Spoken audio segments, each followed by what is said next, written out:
More than 50 episodes of the Jeremy White Podcast are available on demand. That's almost as many times as Paul Stanley yells "People" at a Kiss concert. That was a joke. You see, I'm smiling. A rockin' new season of the Jeremy White Podcast premieres Tuesday, August 31st at 12 Eastern, 9 Pacific. Available wherever you stream. Subscribe so you don't miss any of it. We were in Holland, staying in a tiny little village called Loosdrecht. Joe Elliott come up with this. He said there was this great single from the 70s called Burundi Black. The studio was in Wisseloord, which is 30-minute drive. So every day we'd commute in and out. It was like an African tribal thing. Yeah. And opposite our crappy little hotel, there was a sauna. And we used to frequent this sauna on days off and hang out and stuff. And one day I'm in there and somebody's playing Burundi Black. It was a similar vibe to that. So we got this kind of drum pattern that kind of moved in the same way. And I just thought, wow, this would be awesome for a rock song. So I asked them if I could borrow the cassette. And I made a loop of one particular part of it. And I shoved it into my little Fostex 4 track and I came up with some guitar chords. And I played it to the guys a couple of days later and they were like raving about this.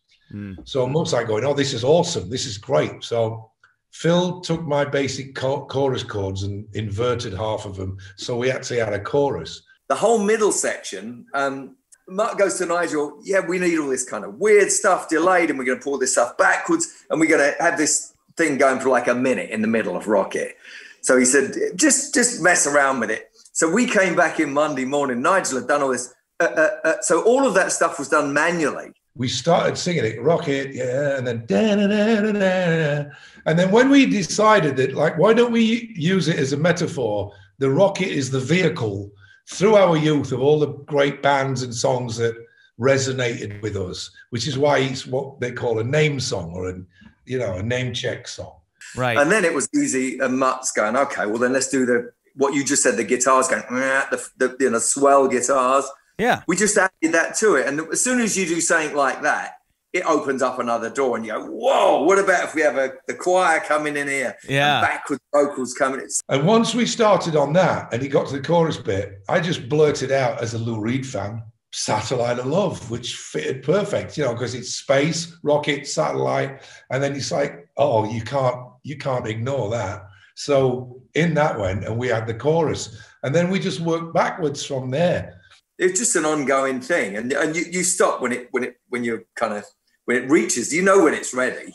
The bridge had got nothing to do with it really, lyrically, but then the verses were all just like bands or fake bands like Benny and the Jets, which is actually a song, but it's a song about a fake band called Benny and the Jets by Elton John. And we would name check like Killer Queen by Queen. And, Jet Black was, I think, the drummer in the Shadows, any phrases that worked. We were totally nicking from the Mark Bolan school of songwriting, where the phonetics of it was more important than the lyrical content. We weren't trying to be Bob Dylan. We were trying to do the hubcap diamond star halo, where it just sounds great, no matter what language you're listening to. If some Japanese fan hears that, they go, sounds great, even though they don't know what it means. It's not red lorry, yellow lorry, or whatever. It's phonetically friendly. So that's what we did on that particular song.